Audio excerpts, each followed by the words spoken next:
Welcome to the Writer Reads Short Stories. This is Calliope's Challenge, Part 8. And her systems, Peony wanted to know. I can protect those while I fight, Estrella assured her.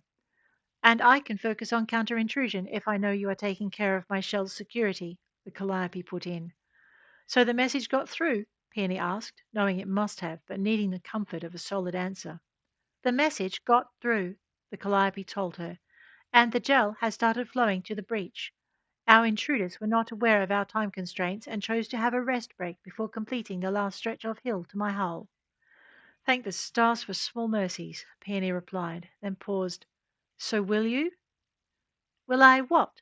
The Calliope asked. Be releasing Agent Estrella, Peony asked. We need her. Are you telling me you trust her near my hardware? The Calliope asked, her words at odds with what she'd said before. We have to, Peony told the ship. Besides, you let her in your much more sensitive software. I don't see what the problem is. Her problem is that she needs to shut down before her systems perform the shutdown for her, Estrella interrupted. And if you aren't going to go into stasis, then you will need life support, the Calliope reluctantly admitted.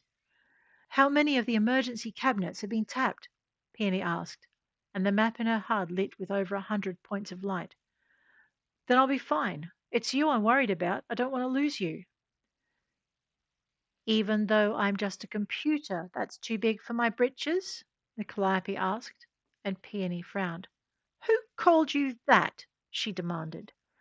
It's something I heard the shuttle refer to me as. Apparently, they need to make sure they take care of me. Peony frowned, thinking hard and fast.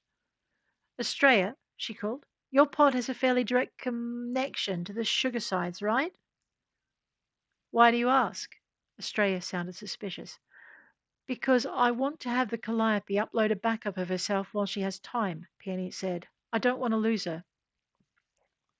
Silence answered her. Then Estrella cleared her throat.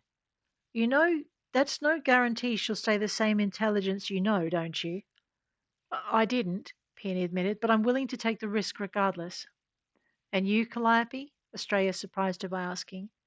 Are you willing to take a chance on uploading a copy of yourself? To stand a greater chance of survival? The Calliope asked. I'm willing to try. Then you can use the pod as soon as I'm out, Estrella told them. But you won't need to be transmitting. There's enough space in there for an emergency HMT transfer and storage. It'll be more than enough for your friend. An emergency human mind transfer? Peony wondered. Odyssey took good care of its agents. The Calliope seemed to think so too. Cycling you now. You'll find your weapons locker free for your input. Since when was it not free? Estrella asked in half defiance and half surprise. Since I had yet to ascertain if you were a threat or an ally, the Calliope replied coolly. What changed your mind? Estrella asked sarcastically, and the Calliope surprised them both by imitating a very human chuckle. I checked your files, the ship told the agent, and made an assessment based on the mission reports your implant was transmitting. You did? Estrella sounded as horrified as Peony felt. Of course, I understand it is standard security procedure, the ship replied, sounding puzzled at their surprise. It is if you're an Odyssey agent, Estrella grumbled. Stand by for pod release in 5, 4, 3, the Calliope stated, ignoring the agent's words. You know we'll need to debrief you when this is over, don't you? Estrella asked. I never doubted it, the ship answered, then nudged Peony's implant. Stand by for incoming. Where? Peony looked around worriedly, trying to see the direction from which the threat was coming. She heard a faint hiss and a clunk from down the corridor. She means me, Estrella said to the sound of footsteps coming up the hall. Seems your gel tanks provide the best insulation from scans. Thank you.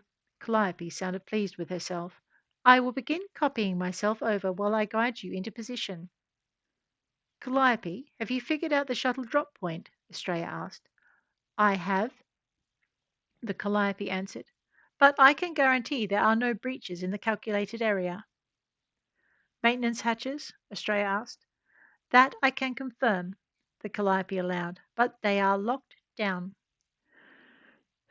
They don't know we've changed the access codes, Peony realized. What are they likely to do once they figure it out?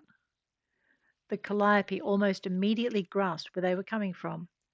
The nearest breach from that potential access point is a point highlighted on the map. There. And the bulkheads? Locked down, the Calliope answered. And how long between them working out they're locked out of any part of the ship requiring an access code or cutting torch and them firing the first missile? Peony asked, looking at Estrella.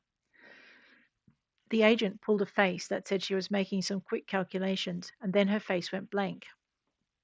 Peony descended into her implant. Calliope, do you know what happens if you copy yourself into the pod? She asked. You get two of me, the ship responded brightly, and I get a twin. So you do know, Peony asked. It would grant me twice the computing capacity, the ship observed, but put twice the load on your power supply, Peony pointed out. Unless I had an alternate power supply, the ship responded, like the one in the pod. Peony paused. So if you tap the two spare life support pods in the command center, she began, and the ship caught on to what she was suggesting. I wouldn't need to shut myself down, the Calliope finished for her. Which means I really don't need to be copying my own files, the ship concluded sadly. Is that a bad thing? Penny asked. It is only that I had started to become fond of the idea of having a sibling, the ship replied, and they're already half formed. And you could do with the computing power, Peony told her. I could, the Calliope admitted, particularly as the Caustic has just launched two more shuttles and the second one is squawking about bringing the cutting equipment. At least we know they won't be shooting at us, Peony observed. The problem will be how to electrify the sections of hull on which they land. Or you can keep your power in reserve and only electrify it when they think they're able to succeed in cutting through. That will work only once, Australia warned them. Once you've pulled that stunt on them, they'll withdraw to the shuttle and blast their way in just to avoid having any more casualties on their side. And to vacuum with the rest of us, Peony muttered.